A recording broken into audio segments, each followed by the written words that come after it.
औज़ुबिल्लाहिमिनश्शैतानिर्रजीम बिस्मिल्लाहिर्रहमानिर्रहीम। स्टूडेंट्स करेंगे आज dividing by tens, hundreds and thousand, lesson number 2 of chapter 8 decimal. और इसमें हम पहले रिकॉल कर लेते हैं अपना लास्ट लेसन जो था हमारा, उसमें हमने मल्टीप्लाई किया था अपने डेसिमल्स को, ठीक है, विद 10 और हंड्रेड्स और थाउजेंड्स में। तो हम उसमें क्या किया करते थे, हमें मल्टीप्लिकेशन वाले क्वेश्चंस में मल्टीप्लाई जो पावर देता था डेसिमल को मूव करवाने की फॉरवर्ड यानी राइट साइड पे, ठीक है ना, आगे की तरफ लेकर जाता था। यानी ये डेसिमल की पावर थी कि वो जंप करता हुआ आगे की तरफ जाता था जब हम मल्टीप्लिकेशन के क्वेश्चन कर रहे थे, जब हम मल्टीप्लाई करवा रहे थे डेसिमल को 10, 100 या थाउजेंड्स के साथ। अब जैसे कि यहाँ पर हम देख रहे हैं कि 0.1 है, तो इस डेसिमल को ये पावर मिली इस 10 में। 10 एक की पावर देता है, एक जंप की।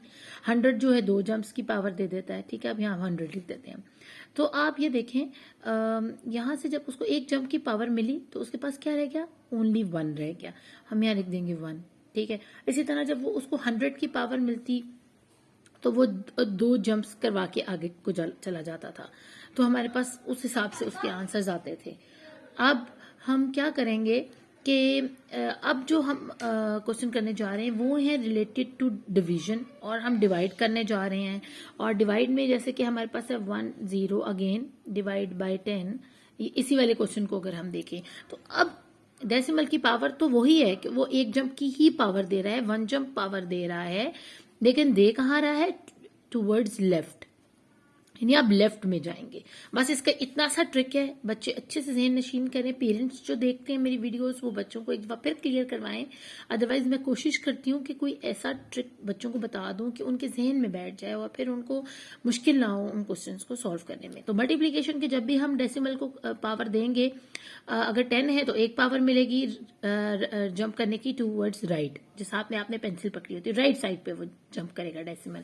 और अगर हम कर रहे हैं डिवाइड विद 10, 100 या थाउजेंड्स, तो आपके डेसिमल को पावर मिली है टूवर्ड्स जंप करने की लेफ्ट साइड के ऊपर, तो आप लेफ्ट में इसको जंप करवा देंगे। अब इसको जैसे हम जंप करवाएंगे, साथ ही हम उसके साथ एक 0 जरूर ऐड करेंगे। इस एग्जाम्पल की दूसरी बात यह है कि जैसे हमने इसको यहाँ जंप करवाई तो इसका आंसर आएगा, यहाँ पर आ जाएगा हमारे पास, पहले 1.0 था, अब हमारे पास आंसर आ गया 0.1, ठीक है। यानी ये यहाँ से अगर डेसिमल यहाँ गया तो हमने यहाँ डेसिमल से पहले 0 हमें जरूर प्लेस करना होता है, हम उसके बगैर रह नहीं सकते। तो ये 0 खत्म हो गया और यहाँ एक 0 जो है डेसिमल के साथ आ गया। डेसिमल और 0 की बहुत अच्छी दोस्ती है, वो साथ साथ रहते हैं सिर्फ उन नंबर्स में जो कि डेसिमल वाले हों। अगर आपके पास सपोज कोई होल नंबर आ जाता है, जैसे 18 आ जाता है और आपसे कहा जाता है इसको डिवाइड करें 10 से, तो आपने इसकी जंप जब करवानी है इस चीज का ख्याल रखना है कि हम इसको सिंपली ऐसे जंप करवाएंगे कि इसके अंदर से हम यहाँ से एक जंप इसकी अंदर की तरफ करवाएंगे। वो कैसे कि हमने 18 को यहाँ रखा और उसको होल नंबर की बात हो रही है, ये जब बीच में कोई डेसिमल नहीं है, कोई होल नंबर रखा हुआ, पूरा नंबर रखा हुआ विदाउट डेसिमल, तो आप 10 को सिंपली उससे डिवाइड करवाएं। 10 1s are 10, ठीक है। नीचे आ गया 8। अब 8 को बड़ा करने के लिए हम यहाँ डेसिमल को प्लेस करेंगे ताकि हम इसको बड़ा कर सकें 0 लगाकर, ठीक है। आपको पता लगा यहाँ डेसिमल आ गया, अब ये बन गया 80, तो 10 8 सा 80 होता है। इस तरह इसके अंदर आपने डेसिमल प्लेस करना है। इसी तरह अगर आपके पास रखा हुआ है 42, तो आपने 42 के अंदर भी डायरेक्ट डेसिमल प्लेस कर देना है। वो क्यों करना है जी, आपने 10 के साथ इसको डिवाइड करवाते हुए इसको बड़ा करने के लिए ये डेसिमल प्लेस किया। जैसे कि हमने यहाँ 18 को कंप्लीटली सॉल्व करने के लिए यहाँ पर डेसिमल लगाया और फिर हमने यहाँ 0 ऐड कर दिया। तो बस ये इतनी सी बात है। एक तो आपने ध्यान में रखना है कि ये फॉरवर्ड मूव करेगा, डेसिमल एक जंप की पावर होगी अगर 10 है, 2 जंप की पावर होगी अगर 100 है, और 3 जंप की पावर होगी अगर 1000 के साथ डिवाइड हो रहा है। दूसरी बात ये कि अगर किसी होल नंबर के साथ आप 10, 100 या 1000 को डिवाइड कर रहे हैं तो आप सिंपली डेसिमल को प्लेस करेंगे उसको डिवाइड करके इस तरह।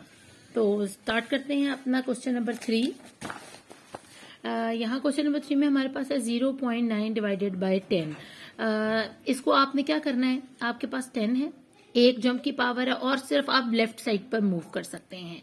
तो हम जब इस डेसिमल को लेफ्ट साइड पर मूव करवा देंगे तो हमारे पास क्या आ जाएगा, 0.09 इसका आंसर आएगा। और क्यों आएगा, क्योंकि ये 0 इसके साथ अंदर ही रहेगा और एक 0 आगे दे देगा, तो इसका आंसर आ जाएगा 0.09।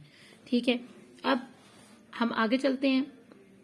यहाँ हमारे पास है 1 पॉइंट, बल्कि बी वाला पार्ट कर लेते हैं, 0.37। अब यहाँ फिर 10 की पावर है और आप सिर्फ एक आगे की तरफ लेफ्ट साइड पे मूव करवा सकते हैं इसको। तो हमने जब इस डेसिमल को यहाँ मूव करवाया तो ये 037 ऐसे ही रहा और डेसिमल के साथ एक 0 हमने आगे लगा दिया। ये 0 हमें बताता है कि हम इस तरफ को आए हैं, ठीक है ना। इसी तरह 6.5 है, इसको कर लेते हैं। यहाँ फिर 10 की है, एक डेसिमल मूव करवाना है हमने, एक जंप है वो भी लेफ्ट साइड पर, तो हमारे पास यहाँ आ जाएगा 108 और यहाँ डेसिमल से पहले एक 0। 6.5 है, सिंपली एक जंप करवाई इस तरफ को, लेफ्ट साइड को जाना है हमने। 65 यहाँ रह गया अकेला, यहाँ आ गया डेसिमल, यहाँ आ गया 0। ये थे हमारा क्वेश्चन नंबर जो है 3। आपको इसकी अच्छे से समझ आ रही हो।